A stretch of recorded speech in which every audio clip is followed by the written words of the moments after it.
Most people think chaos in a process means something is broken. But what if I told you that not all variation is bad, and that sometimes reacting to normal variation can make things worse? That's the powerful truth behind control charts, one of the most fundamental tools in Six Sigma. Control charts don't just measure data.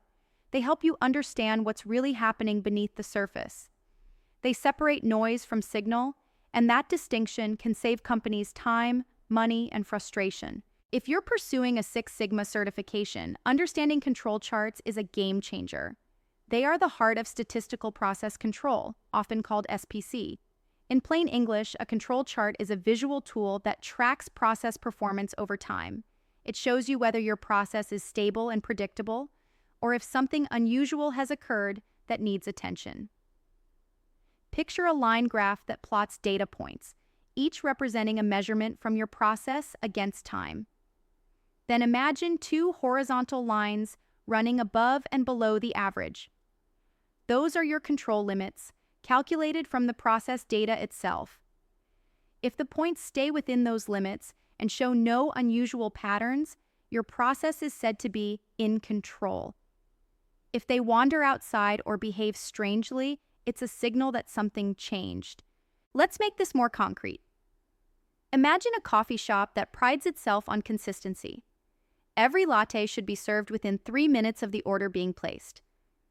Management starts noticing customer complaints about long waits, so they decide to collect data. For 2 weeks, they record how long it takes to make each latte. When they plot the data on a control chart, they see the average preparation time is about 2.9 minutes. The upper control limit is around 3.4 minutes, and the lower control limit is about 2.4 minutes. Most of the data points fall comfortably between those boundaries, meaning the process is stable even if it occasionally creeps past the 3-minute target. At first, the manager wants to jump in every time someone takes more than 3 minutes. But the Six Sigma practitioner explains that this variation is normal. It's what we call common cause variation. It's built into the process. One barista might take a few seconds longer because of a customer request, or the milk frother might be slightly slower at certain temperatures. These differences are part of the natural rhythm of work. Adjusting the process each time a normal fluctuation happens only introduces chaos. Then, one day, the control chart shows a point way above the upper control limit 5 minutes to make a latte. That's not normal. That's special cause variation, meaning something unusual occurred. The manager investigates and discovers that the espresso machine malfunctioned. Fixing that specific issue brings the process back into control. The control chart didn't just show a delay, it told the team when to react and when to stay calm. That's the beauty of control charts. They teach you not to overreact to every bump in the road. Instead, they guide you to focus only on signals that truly matter. It's the difference between managing by data and managing by emotion. Now, there are several types of control charts, each designed for different kinds of data. Some handle continuous data, like weight or time. Others handle discrete data, like the number of defects per batch. But the concept remains the same. The chart distinguishes natural variation from meaningful change. When you study for your Six Sigma certification, you'll learn about X-bar charts, R charts, P charts, and more. The technical names sound intimidating, but the underlying idea is simple track performance, detect signals, and maintain stability. Let's look at another real-world example, this time in a hospital setting. A hospital wants to monitor patient wait times in the emergency department. They collect daily averages over 3 months and plot them on a control chart. The average wait time is about 45 minutes. The control limits are set automatically based on the natural variation of the data. For several weeks, the points bounce between 35 and 50 minutes, nothing alarming.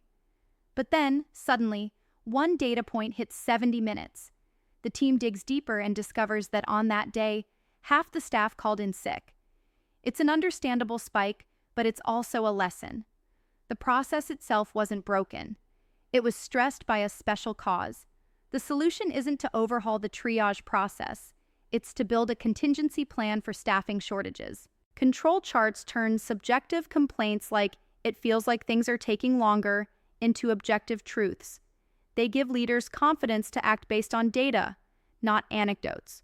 They also help identify trends before they become crises.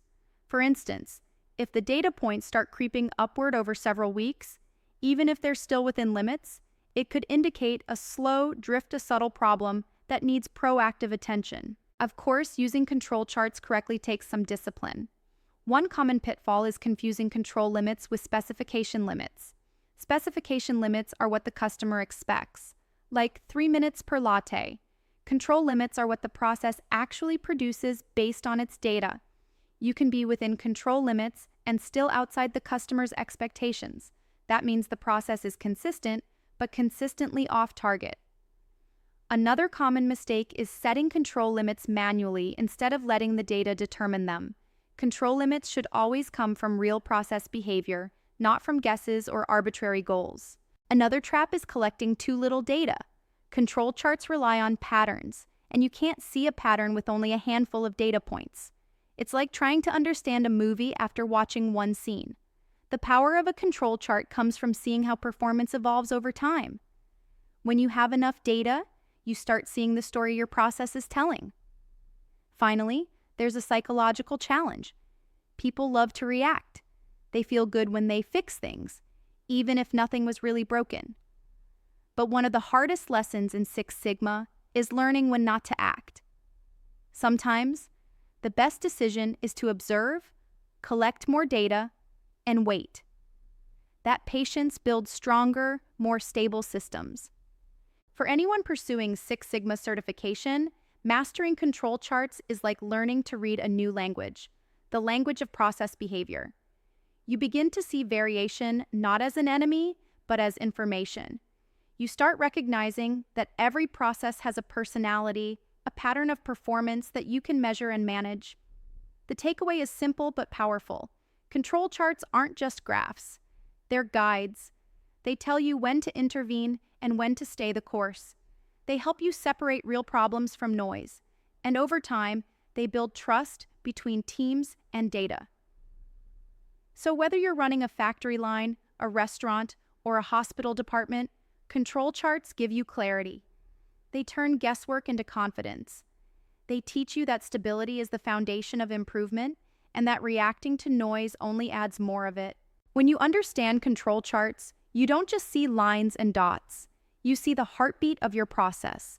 And once you can read that heartbeat, you can lead change with precision and calm. If you're on the path to earning your Six Sigma certification, take the time to really learn this tool. Because when you know how to measure and interpret variation, you stop fighting chaos and start mastering control.